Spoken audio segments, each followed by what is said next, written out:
Okay, perfect. Hello, everyone. On behalf of the German European Chamber of Commerce and the Global AgNet cluster, I would like to welcome you to today's webinar. We are very glad to welcome Annette Hufnagel from Eurofins, who will give you a presentation on risk minimization, residues, and contaminants in dairy products. Annette Hufnagel is a passionate dairy engineer and is responsible for laboratory analysis and services for the milk and dairy products and baby nutrition sectors at Eurofins. Before joining Eurofins, she worked for more than 20 years in quality management and in the management of renowned international food manufacturers in Germany and abroad. In today's webinar, we will present the best practices and analytical solutions in the dairy processing in Germany and Latin America, and provide you a place for the virtual exchange in the industry after Annette's presentation. So without further ado, Annette, thank you very much for being here, and the floor is all yours. Thank you very much for the kind introduction. I'm very proud and very happy to be here today to share with you some insights about residues and contaminants in milk products and dairy products. And for my presentation, I will switch off my camera because my internet is not very stable today. And to avoid any interruption, I will switch off the camera for my presentation, and I will come back to you afterwards for any questions or discussions or whatever. So I'm looking forward to your questions and interest in my presentation.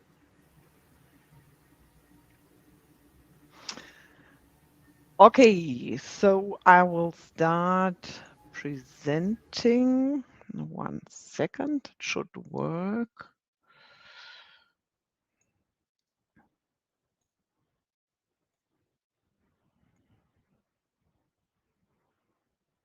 Take some time. Okay, here we go.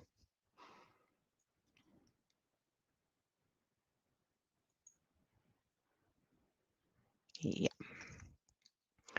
Okay, so I'm already introduced, so I can move to the next slide. I would briefly introduce Eurofins. Eurofins is a well-known global laboratory network which has many laboratories all over the world. What you can see here in the different areas: Europe, US, Latin America, and Asia.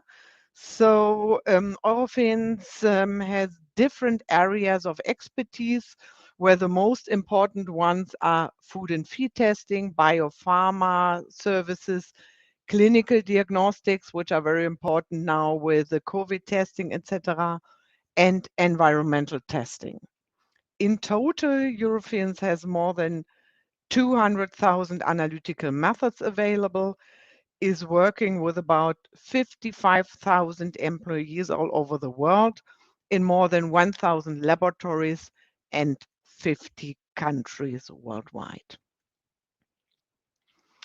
For my today's presentation, I would like to give you general information on residues and contaminants, introduce you to the most important contaminants for milk and dairy products, and discuss risk minimization in the value chain at the end. When talking about the residues and contaminants in dairy products, the first question that comes up is always, what are contaminants? Where do they come from? And how do they differ from residues? For a better understanding, I would like to give you some background information to get started.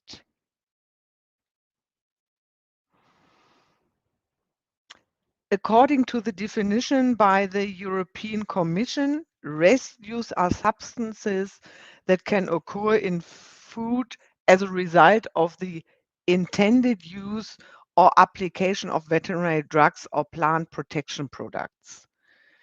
They are undesirable traces of vet drugs or pesticides or derivatives thereof that remain in the final product. So these substances have been knowingly used by humans. Important residues in milk and dairy products are, for example, hormones and veterinary drugs, which are caused by the treatment of animals and get into the product if the waiting time is too short. But also pesticides or storage protection agents, which get into the food due to treatment of the plants or fumigation of storage facilities and, for instance, big containers. Or other ones are cleaning agents and disinfectants that get into the subsequent products due to insufficient rinsing during cleaning or disinfection processes in the factory. If an active ingredient or agent should be used in animals or plants, it must have been approved for this purpose by the European upfront. So if the defined waiting time after the application is not respected, residues may still be active in the food and can be detected by analytical methods. In the case of approved applications, certain maximum residues levels are permitted in food by law. So please remember, residues are intended use of application and they remain in the product afterwards if the waiting time is not respected. So the main part here is intended use or application of the active ingredients. If we talk about contaminants now, according to the definition of the European Commission, contaminants are substances that unintentionally enter food during production or marketing. These can also include environmental pollutants such as dioxins or heavy metals or some others I will explain later. So for contaminants, it is unintentional entry in the food, while for residues, it is intended use of the active ingredients. So that's the big difference between residues and contaminants. Most important contaminants in milk and dairy products are, for example, Aflatoxin M1, mineral oils or allergens, but as well the well-known heavy metals, PFAS or plasticizers. And of course, what is of great intention today is the 2-chlorethanol, which is of great concern to us in connection with the fumigation by ethylene oxide, which is under discussion in many raw materials at the moment because they are contaminated by 2-chloroethanol, a derivate of ethylene oxide. But I will explain that later. So most important sources of entry for contaminants in milk and dairy products include, of course, the feed of the animals and the milk production itself, but as well transportation or treatment of the raw materials like different plants or herbs or these kind of things, or processing, food contact materials, and packaging as well.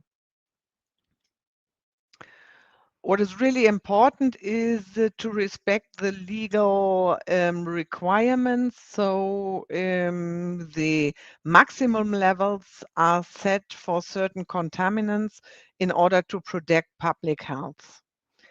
If the legal maximum level for contaminants in question, there's a specific rule. So products that exceed the maximum level may not be placed on the market, neither directly nor after mixing with other foodstuff or ingredients. So it is not allowed to have a contaminated raw material to mix it, like, I don't know, food ingredients in a yogurt, for instance, and expect that at the end the yogurt is below the maximum level. That's not allowed because the ingredient itself, the fruit in the yogurt, has exceeded the maximum level, and therefore the whole product is not able to enter the market. So this is for clear, very important. The product that exceeds the maximum level may not be placed on the market, neither directly nor after mixing with other foodstuffs or ingredients. In the following slides, I will briefly introduce the most important contaminants for milk and dairy products in an alphabetical order, and to explain the source of entry and say a few words at least to the respective legal assessments. I would like to start here with the aflatoxins, or the milk-specific aflatoxin M1. So aflatoxins are mold toxins formed by Aspergillus flavus species, which is a mold very familiar in different areas of agricultural products. The milk-specific aflatoxin M1 is formed by the transformation of aflatoxin B1, which is relevant for a lot of plants, in the liver of farm animals like cows or sheep as well. Mycotoxins in general are formed by improper storage or too humid environment or storage of raw materials. The origin of the aflatoxin is the normally moldy feed. So the legal basis for aflatoxin N1 is the European legislation 1881 from 2006, and the source of entry for the specific aflatoxin M1 in milk and dairy products is the raw material milk only. So aflatoxin M1 only relevant in milk. You don't find it in any other raw materials or products. So it's a milk specific one, and the source of entry is the raw milk.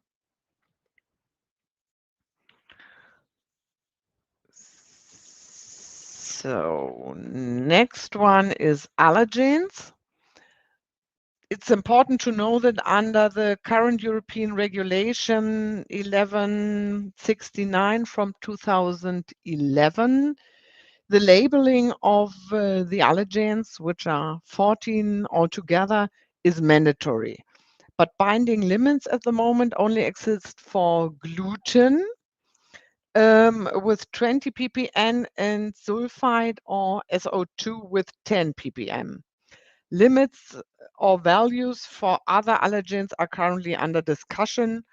There are only some kind of, let's say, orientation values available. Contamination of products by cross-contamination is not covered by the regulation, but it plays an important role in the context of general product liabilities. So there's a high risk of cross-contamination from allergic ingredients during production processes or harvesting, and the potential source of entry for allergens and dairy products are, on the one hand, raw materials, for instance, by missing separation of the raw materials during the extraction and storage, by dust development in the warehouse, or even by lack of cleaning during the transport of unpacked raw materials as the bulk transportation.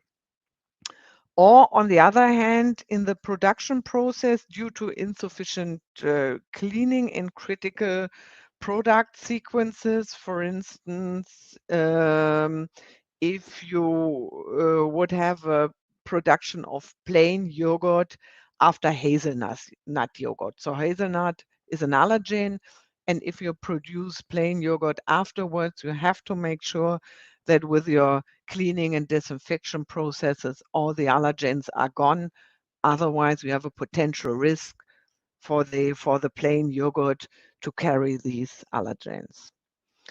So allergens are relevant in all finished products to make sure that there's no harm to any of the consumers. Next one is the dioxin and PCBs. Dioxins and polychlorinated biphenyls are environmental contaminants that accumulate preliminary in fatty tissues, so as well in animals, but for human consumers as well. So it's always linked to fatty environment. The origin of dioxins is foodstuff in which fats are added, which very often contain dioxins. So animal feed is a critical part here, especially if there are some fat components are added. The legal basis is the European Regulation 1881 from 2006 again, and the source of entry in milk and dairy products is by the milk itself. And due to the fact that dioxins accumulate in fat, dioxins and PCBs are mainly relevant for fat-containing dairy products such as butter or fatty cheese. Next one in the sequence of our important contaminants is ethylene oxide, which is very relevant at the moment because there were a lot of findings in different raw materials, and therefore it's again under discussion how to deal with it and what are the consequences for food safety and quality of products. So ethylene oxide actually belongs to the residues because it is knowingly used as a fumigant for disinfection and pest control in warehouses and contaminants or containers, sorry. But the degradation product of ethylene oxide to chloroethanol then belongs to the contaminants because it's a derivative of ethylene oxide, and therefore I included it here in the contaminants part. The use of ethylene oxide is not permitted in the European Union, but globally there are other countries where it is permitted. But it is not permitted in the European Union, so therefore there's a strong focus of contamination with ethylene oxide at the moment. The limit values is matrix relevated, so it depends on the product which is analyzed, and the limit value lies between 0.01 and 0.1 milligram per kilogram. So it's always a sum of both ethylene oxide and 2-chloroethanol. The legal basis is the European Regulation 396 from 2005, which has to be respected here. The source of entry into dairy products are mainly raw materials. In this case, or the first ones were mainly thickeners, such as locust bean gum or guar gum, etc. But in the meantime, also other raw materials are affected, such like sesame, aramant, quinoa, onions, and many, many other raw materials. So in the meantime, we have findings almost in every raw material and in a lot of products. So bread is has been positive as well, ice cream, etc.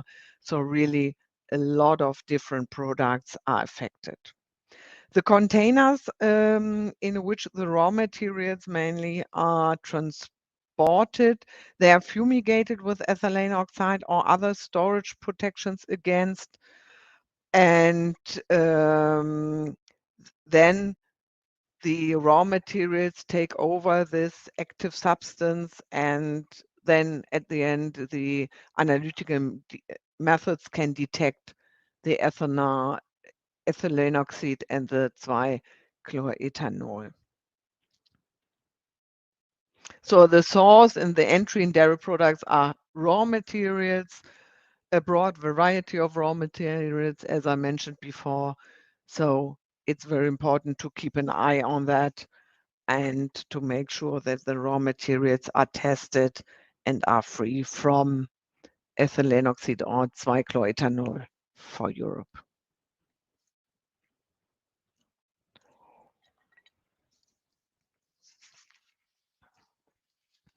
The next one is mineral oils. So mineral oils are complex mixtures of hydrocarbons used by fuel, exhaust gases, tire abrasion, and lubricating grease. So they are very broad used in our environment and have a lot of contamination sources all over the environment. They are not yet legally regulated. There are only orientation values available, but even there, it's critical um, to use products which are or might have a contamination risk. So the source of entry in milk products and dairy products are very broad again. On the one hand, there are raw materials, for instance, raw materials coming from different areas of the world. For instance, the jute bags are main source of contamination. The jute bags are used for harvesting and transportation in the countries of origin, and very often they are oiled to prevent the jute fibers from breaking. So the bags are much easier to handle if they are oiled, and so that's common practice in different countries to do that.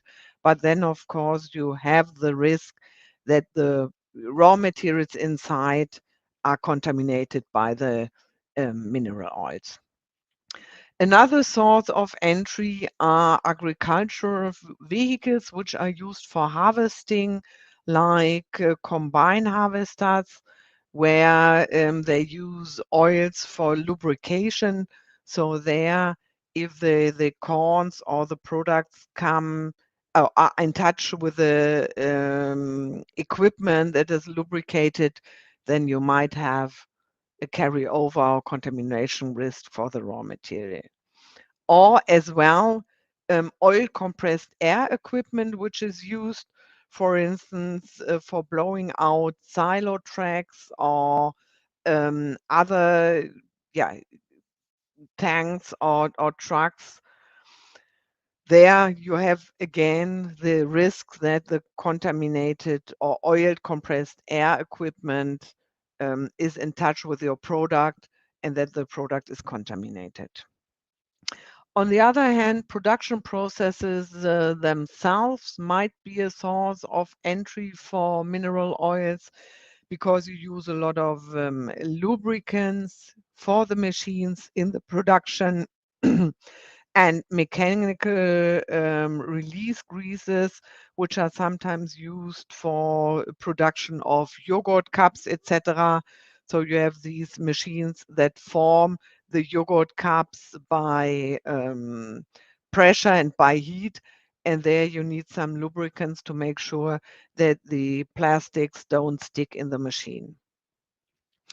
Another source of entry, of course, is the packaging material. There, for instance, you have for 25 kilo bags or whatever, you have sewing threads for bag goods which are partially oiled so that they run smoothly through the machine and do not catch fire, or by secondary packaging, which is very often used as cardboard boxes for overseas containers. So the containers internally are lined with cardboard boxes, and the packed goods are in touch with the cardboards. And if there's not a clear barrier in their packaging, there might be some contamination of the raw materials or the goods in the containers. In general, the risk of contamination with mineral oils increases the longer the supply chain is and the larger the mechanical harvesting processes are. So this is a rule, and it's important to have that in mind if you make your risk assessment for your hazard studies, etc., to keep that in mind, that especially for plant origin or raw materials coming from other areas of the world where transportation is a big topic, mineral oils are relevant and have to be taken in consideration.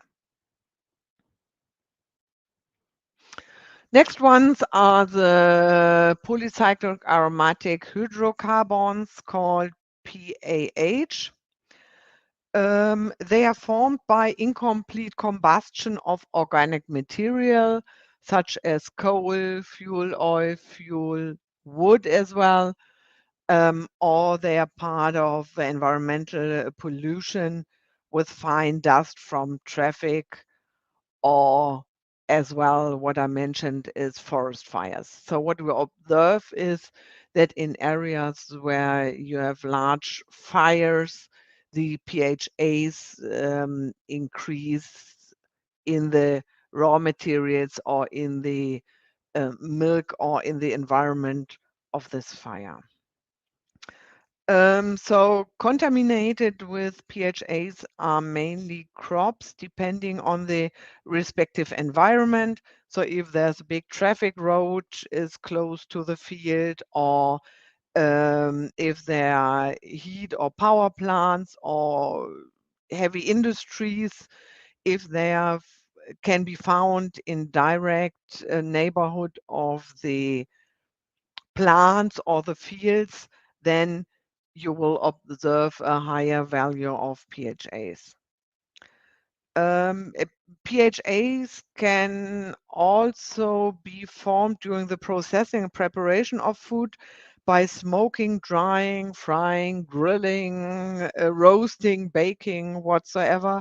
So spices and herbs are particularly affected by this contamination. The legal basis for PAH is the European legislation, again, the 1881 from 2006. So next ones are PFAS, which are per and polyfluorinated aqueous substances derived from synthetically produced chemicals with water, stain, and grease repellent properties that can contaminate both water and feed. So these substances are used almost everywhere in our environment. So the paper wrapping the hamburger at McDonald's, for instance, has these kind of substances, and baking pan and outdoor jackets, etc. So all these things use PFAS to make sure that they have water resistant or fat resistant properties.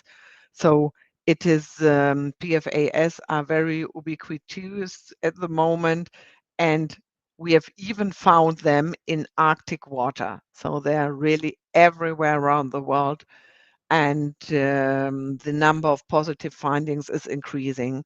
So it's really important to keep an eye on that.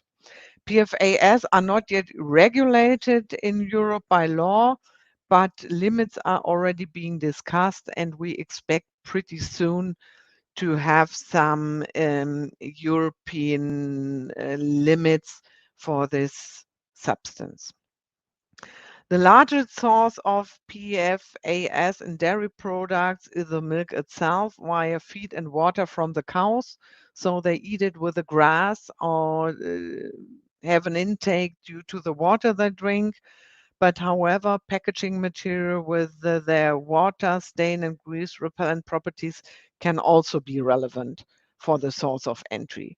So it depends what is the property of your packaging material, and then to evaluate if this might be a reason or a risk, yes or no. So then we have, of course, heavy metals. So the traditional or classic toxic heavy metals include lead, cadmium, mercury, and arsen or arsenic, which contaminate the environment through industrial exhaust fumes. Car traffic is a big source, sewage sludge, atmospheric deposition. Through the uptake from soil and water, heavy metals especially accumulate in fish and seafood. So there it is very, very common to have issue, let's say, with heavy metals. So fish and seafood, but also fruit and vegetables, nuts, and cereals as well.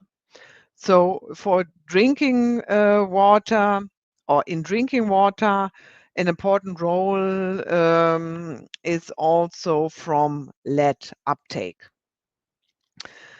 The legal basis for heavy metals is European Regulation 1881 again. So there you have all specific limits for the relevant contamination in food.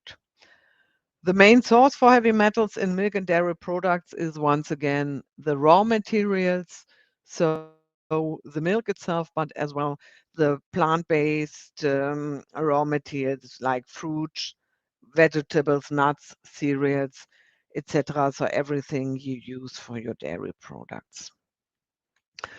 So last but not least, we have the plasticizers. Plasticizers include, for example, phthalates and bisphenol A, and they accumulate primarily in fatty tissues.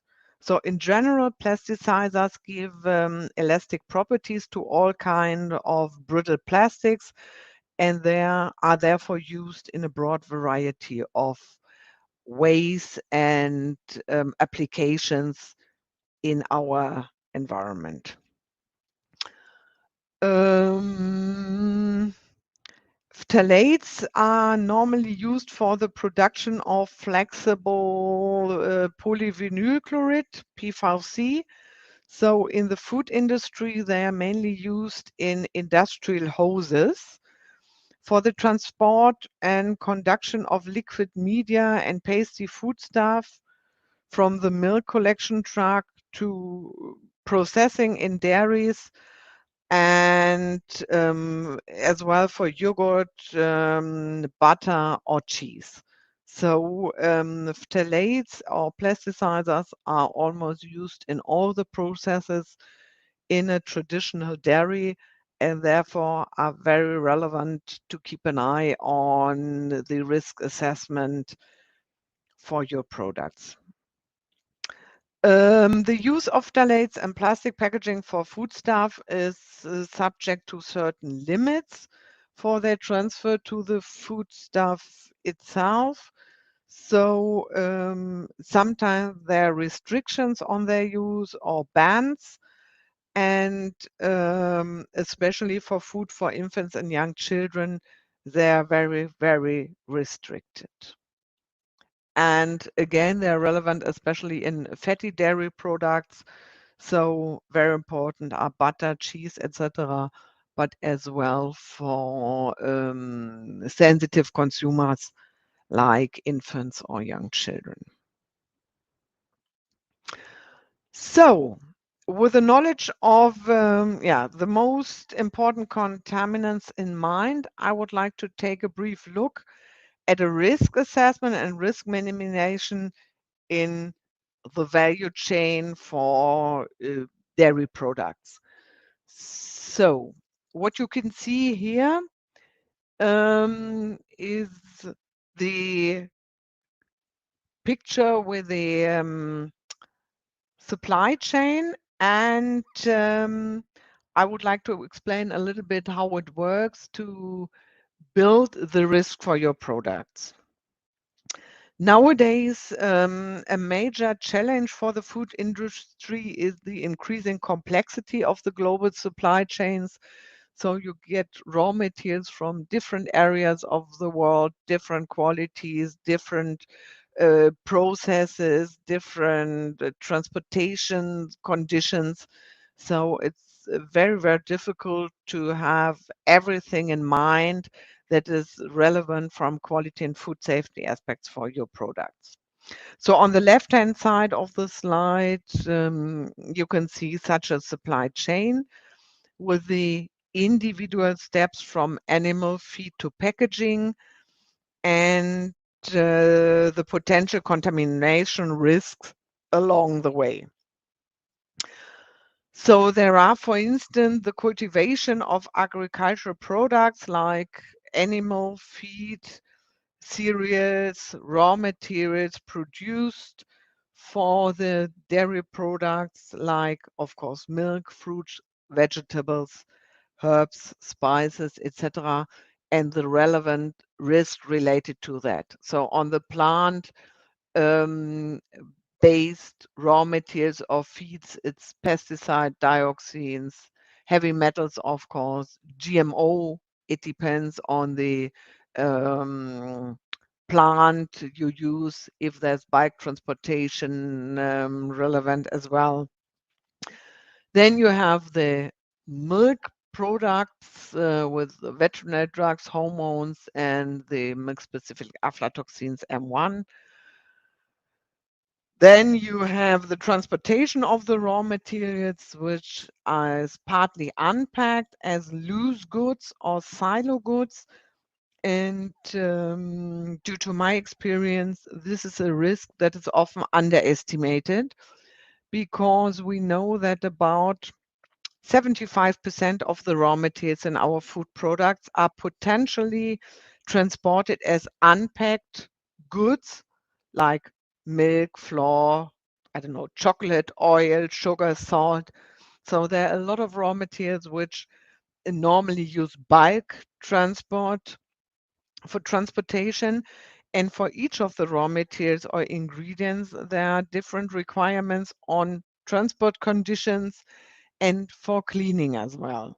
So there is a big risk if it's not a proper process and a proper cleaning description, then you might have a contamination with cleaning agents, but as well with allergens. And what I've mentioned before, compressed air is a high risk. So you might have mineral oils in your raw materials or product as well. And of course, at the end, the production process itself in the factories might have some contamination risk we've already discussed. And of course, the packaging of the finished good has to be taken into consideration as well, because there you might have plasticizers, mineral oils as well. But PFAS could be a risk too. So every step has specific contamination risk at the end. And in general, the more complex the supply chain for our food is, the higher the requirements are for traceability and transparency to have a good basis for your risk assessment. And to guarantee quality and food safety to the consumers, it is key to know all the potential risks and to find a good way to manage the risk. So therefore, it is important for all food producers to know what is the specific value chain for your products, which potential risks are relevant there, how are the risks assessed, and how are the risks controlled and monitored.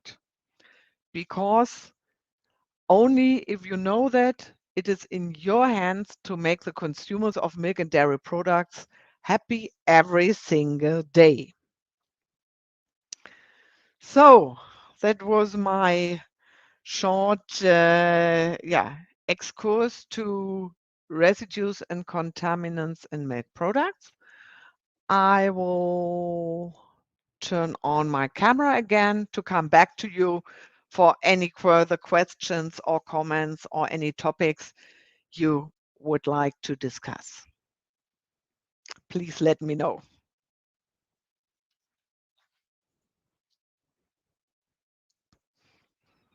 I have to stop. Jawohl.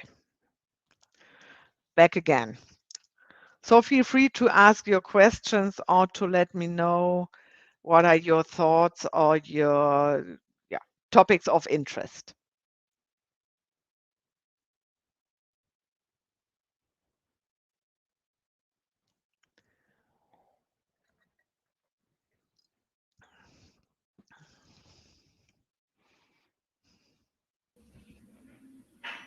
Yes, thank you very much, Annette, for this very interesting and information-packed presentation. I was just checking the chat. There's no questions so far in there. But I would like to invite you all to join us in a short networking session now. We will meet up in a virtual room and sit on virtual tables where we can also exchange ideas and where you are invited to tell us a bit more about your background in your country and how you deal with risk minimization and quality there. So feel free to join us in the next part in the networking session. Yes, thank you very much. Thank you. You'll just have to click back to the networking session, and we will see you there in a few minutes. I will try. Okay. Okay, see you. See you.